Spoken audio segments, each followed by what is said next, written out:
ગઈ તારીખ 21/3 રોજ 21 માર્ચના રોજ જે જ્યુબિલી ગ્રાઉન્ડ પાસે જે ક્રિકેટ ગ્રાઉન્ડ પાસે જે બનાવ બનેલો એમાં જે ખૂનની કોશિશનો ગુનો દાખલ કરવામાં આવેલો છે.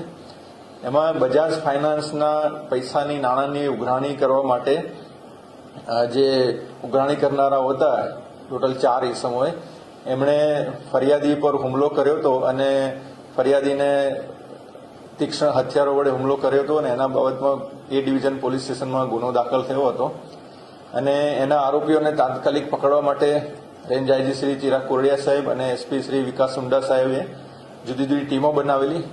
LCB, SOG, local police, parole furlough અને એવી બધી જુદી જુદી ટીમો બનાવેલી અને જેમ બને એમ જલ્દીથી તાત્કાલિક આરોપીઓ પકડી લાવવાની સૂચના તાકીદ કરવામાં આવેલી હતી.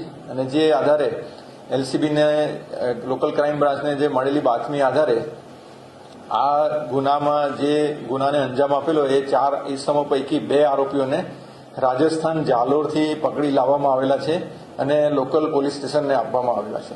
એ રીતે ટીમો બનાવી છે એ 4 આરોપીઓ માટે જ બનાવેલી છે, પણ એમાંથી આ 2 પકડાયા છે.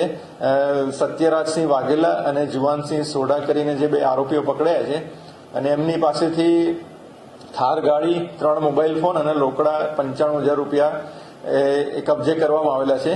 અને એ જ પ્રમાણે બાકીના જે 2 આરોપીઓ છે એમની પણ શોધખોળ ચાલુ છે અને એમને બહુ જલ્દીથી પકડી લેવામાં આવશે.